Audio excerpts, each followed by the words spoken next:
What's going on, boys? Thanks to our patrons and Fiverr customers. Subscribe to our Patreon free for behind-the-scenes stuff. Arm yourselves writing stuff. I've been listening to quite a lot of Mario Puzo lately. And it's interesting because apparently Coppola didn't care much for The Godfather as an overall book.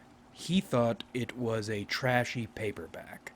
And actually, if you like Coppola, lots of his commentaries on his movies are available for free on YouTube, I found. Very good stuff. Anyway, he liked only the parts you see in the movie, the key narrative he pulled out, but that was confusing to me, because I get what he's saying about tedium, and I actually thought, going back and listening to The Godfather again, I would be sick of the tedium, but I actually liked it more. It felt even less tedious than it did the first time, because on your second listen or on your second read, I've been getting a lot more into audiobooks, because my attention span has taken a shit, and attention span training does you no good, because all the media you're going to be interacting with as a contemporary human is the shit that is designed to ruin your attention span. So for me, audiobooks have been a happy medium. But on my last listen, I realized I am here in large part for the tedium, for the side stuff. And that forced me to think about why this tedium is so golden. When Coppola calls The Godfather oh god, what was the word he used? He called it a paperback, but scandalous, I think, was one of the words he used. But, trashy pulp fiction is what he considered The Godfather as a whole. What makes Puzo's trash and scandal and tedium so good? Well, there is a specific technique I keyed in on, but I think the ethic underneath it is just as important, if not more important. It's an interest in people. All different sorts of people. What are they? What are they about? Why are they the ways they are? And I think that's one of the reasons Puzo and Coppola were able to work together. And why Michael's killing Fredo in part 2, which, if you're going through Puzo's writing, there's just The Godfather, and then there's the Sicilian, which is a side thing, which has a few connections to The Godfather, but not too terribly many. It's that interest in people. And it's why the way Michael ends up killing Fredo is the best, because it is absolutely true to Michael Corleone as a character. Achieved by two creatives who are very interested in people. But let's get into the technique. So, Puzo's narratives, like most narratives, there is a straight line of events. And with most writing, along this straight line there are diversions. Detours. And in my opinion, these detours define a writer or explain a writer better than the straight line of key events does. They're telling. Is this detour just some bullshit you wanted to throw in, which is the case with a lot of writers? Very tedious. Just no point. They just had an idea and they needed to fit it in, and now it's here, and maybe it connects up with the main plot a little bit, but not really. Then you have the better writers who make these detours play into the straight line of events, the key plot, or maybe even examine the main plot through all these detours. Those are the much better writers, and Puzo does that, but he does it in a way I don't think I've seen another writer do. Now, I'm sure it's not totally unique, but again, I've never seen it before, and the way Puzo does it is genius. Puzo's diversions get into side characters, and sometimes it focuses on what they're doing, but in most cases, Puzo will set aside a chunk of time to get into a character's history, their mindsets, their day-to-day lives. And this isn't just for the main characters either. It's especially for the, quotes, unimportant side characters, like McCluskey, the police captain Michael shoots in the head alongside Sollozzo. Puzo takes a step back and gives you a look at McCluskey's entire life. His father, a police officer, walking his son McCluskey around to all of the people he collects graft from, which is basically legal protection money, which is brilliant, but we'll get to that. Up into McCluskey's becoming a police officer and then a captain, and then his getting involved in graft, his thoughts about graft, his thoughts about himself, his reasoning to himself that justifies what he does, as in, wherever he walked a beat, everything was safe, so it's only a little natural to accept a little bit of this or that. And then these other government officials higher up, their children get to go to Ivy League schools, and what, his kids aren't allowed to? He needs to make that money. His kids deserve high-end education for the dangerous work he does. And then, of course, he has family back in his own old country, back in Ireland, the fucking potato farmers. They need money. Who's going to support them? And this entire detour comes after maybe only one or two appearances of McCluskey. This is right before McCluskey gets shot in the head that we see his life story. So why would you devote so much time to explaining the life of a character who's about to get capped? It's so genius. Firstly, it's an opportunity to look at the world and the time these characters exist in from other points of view, fleshed out points of view. Puzo's New York feels alive. Puzo's Sicily feels alive. Puzo's Vegas and Hollywood feel alive. And I'm sure all the other places in his novels feel equally alive. But you'll notice he doesn't spend a ton of time, say, walking the streets on the side, which you'd see in lesser writers' work. These writers want to show you the world their story takes place in, or the world they've invented, but they can't come up with a great excuse to do it, to fit all this in, so they just drag you aside and show you all these things and then go straight back into the plot. But with Puzo, with his diversions, that's the word I was thinking of, his excuse for explaining this setting and the way it works is by showing you somebody different existing in it. All sorts of different people existing in it. So it's an excuse to make the world feel alive because you get to see this living world through these living characters.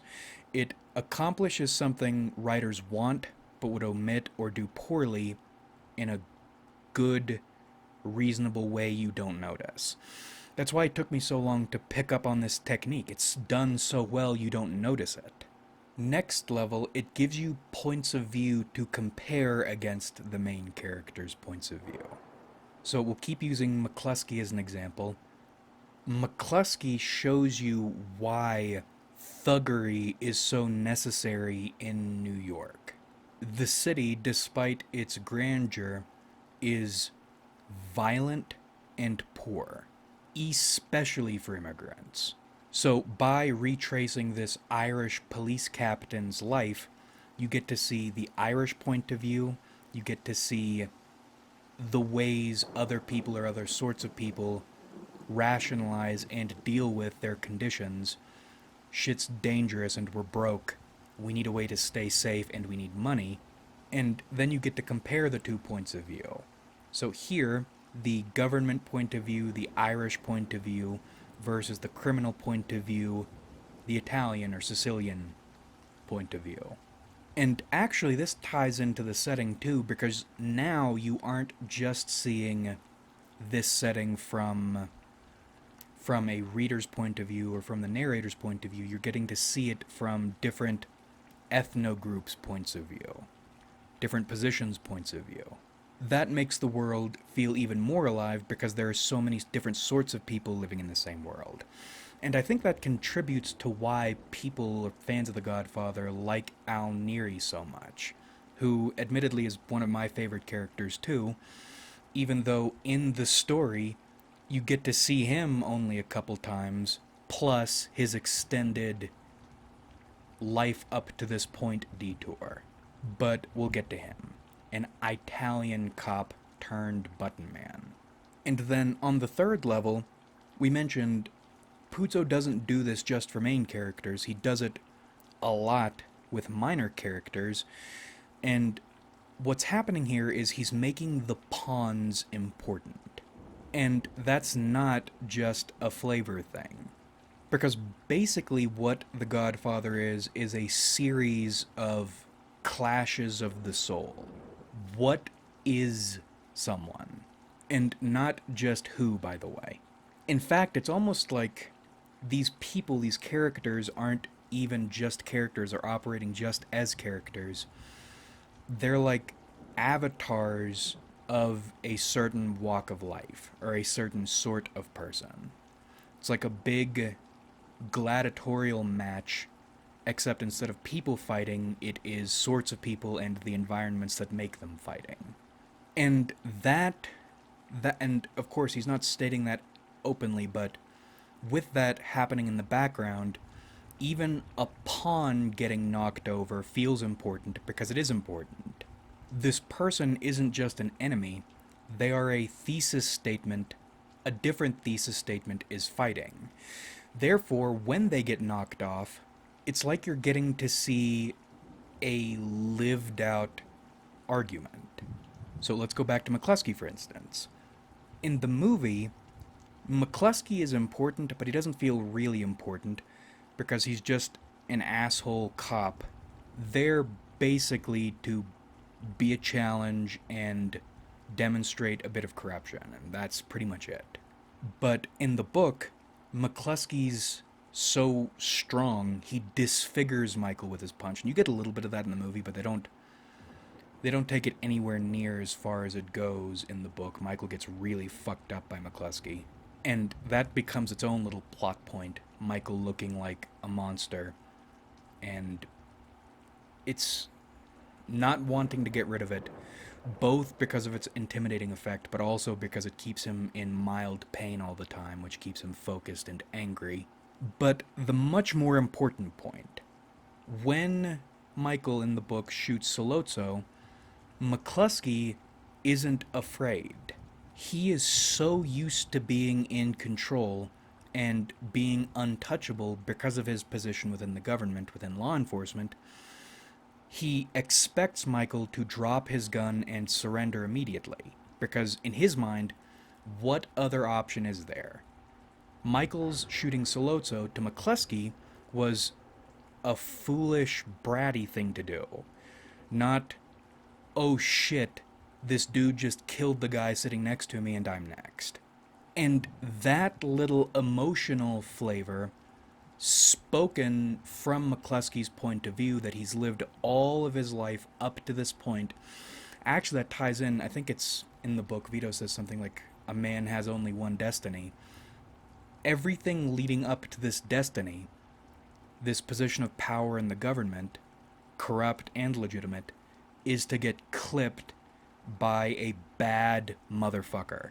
And his last moments alive are spent not realizing how bad he is. So by injecting this pawn with so much soul, when he gets knocked off, it's not just killing a guy whose death is going to have consequences.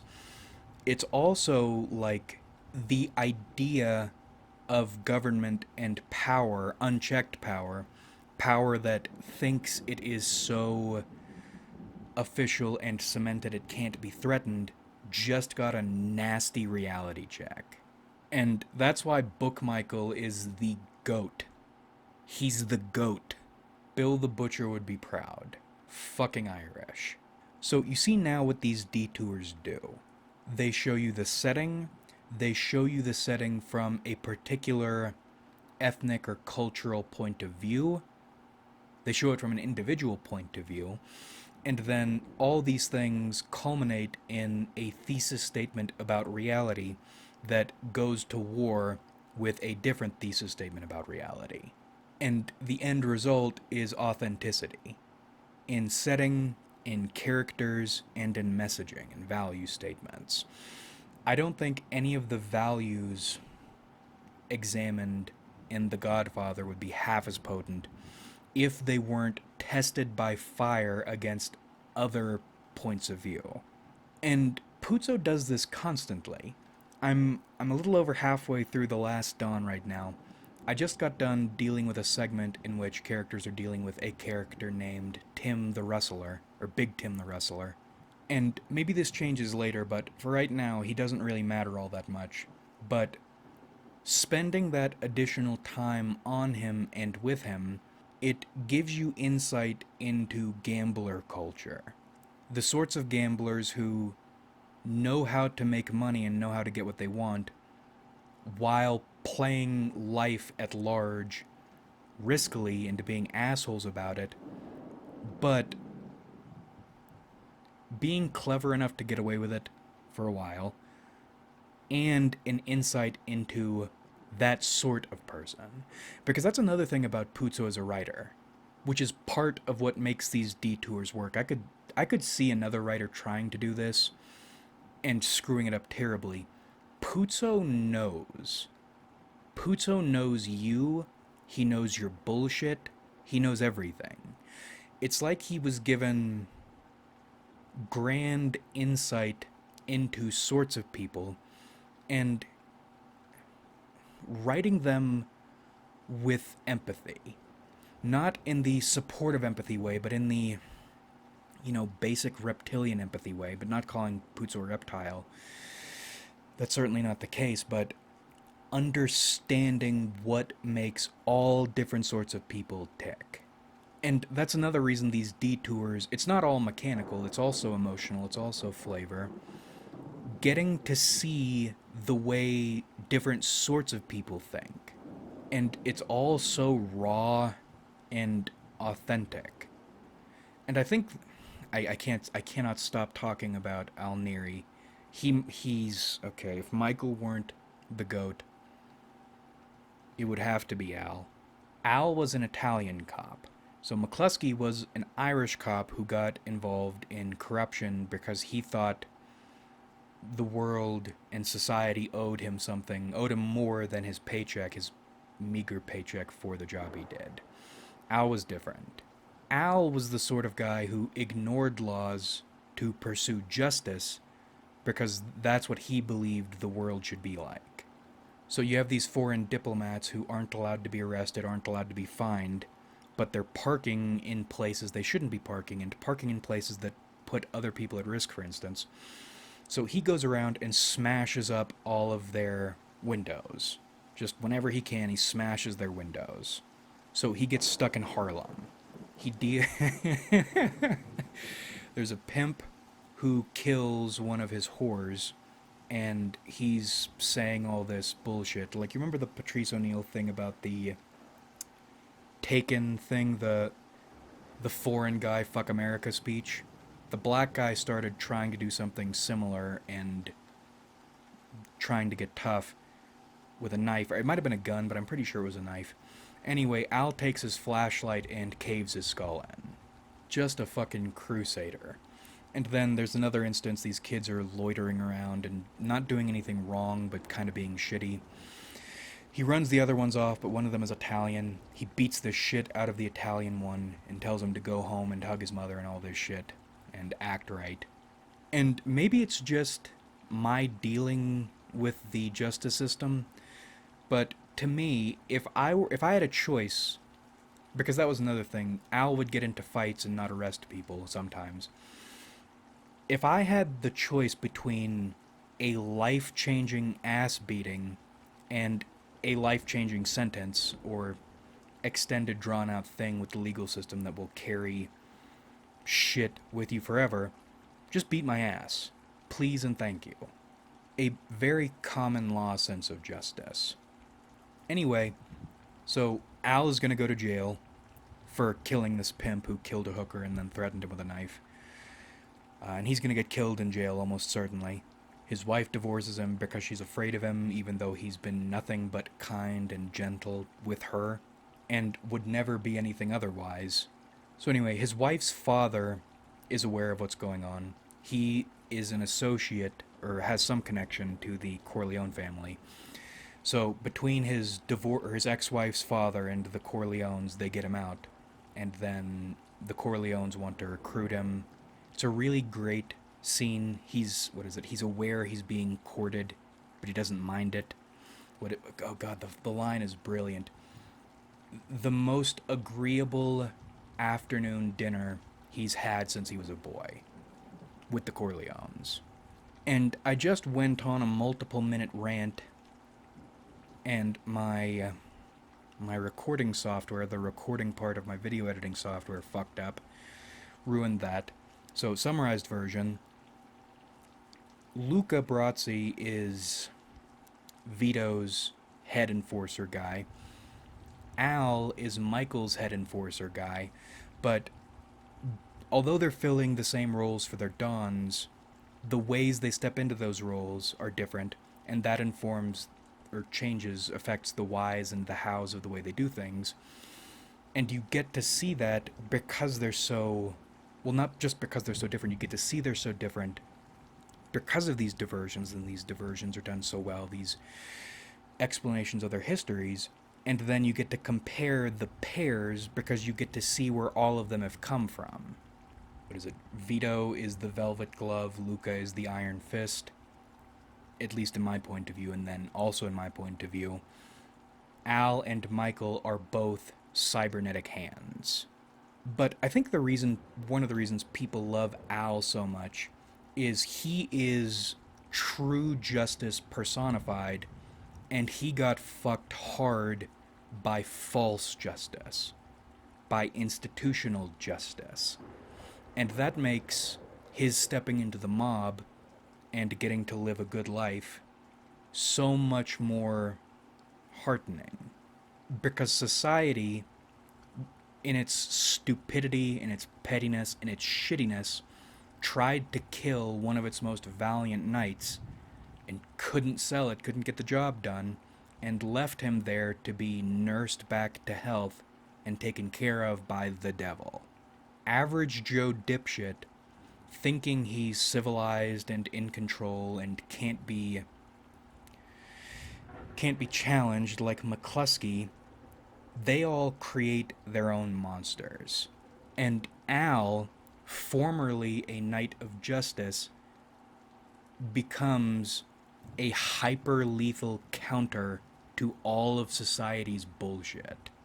And this entire tangent we've gone on doesn't connect directly with Puzo's technique, but it's because of Puzo's technique you get to develop all these thoughts and feelings about a character you see only a few times outside their extended digression or diversion, whatever.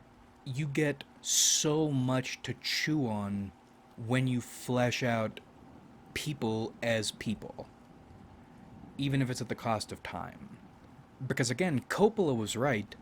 The Godfather he saw, the all-killer, no-filler version, was great, really excellent, legendary. But the book, or books, if you give them your time, show you parts of the world you've never seen, show you points of view you'd never consider, just gives you a lot to think about, and makes those messages hit so much harder because they're so much realer. One of the biggest criticisms about the Godfather movie is it's false, it's romanticized. You really can't level the same criticism against the book. You can argue things wouldn't play out this way or these ways in reality, but they could, and the world is set up in a way that it makes sense. And if you go read The Sicilian, it's a very, very different book. It's the only book Puzo wrote that's connected to The Godfather. All the Godfather sequel books Puzo didn't write.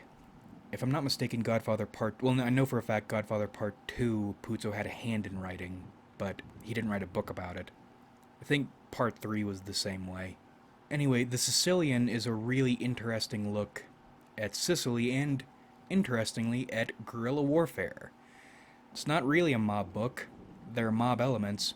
It's a lot more about mountain bandits fighting carabinieri. But even in that, I mean, I'm guessing it's all in all the books, but the painted carts I didn't know about, the the what is it? Different lineages paint their houses different ways, and the younger generations forget what they mean, but learned people or older generations know that the colors actually represent ethnicity, which would get you killed if you tried to tell a dude with, I think it's a yellow, or it might have been a blue, it's blue or yellow painted house, that he's actually a Jew somewhere down the line. He would kill you for it, but that is the case, and they're broadcasting their ethnicity, not realizing that that's what they're doing. They just think it's a family pride thing. It's also interesting. Anyway, Puzo's brilliant. Much of his brilliance comes down to his focus on people and the lives they lead, the worlds they live in, all the different sorts, all the different kinds, and giving even the smallest characters enough time to matter, and thereby making the rest of the world and the characters matter. Like if you enjoyed, subscribe if you haven't.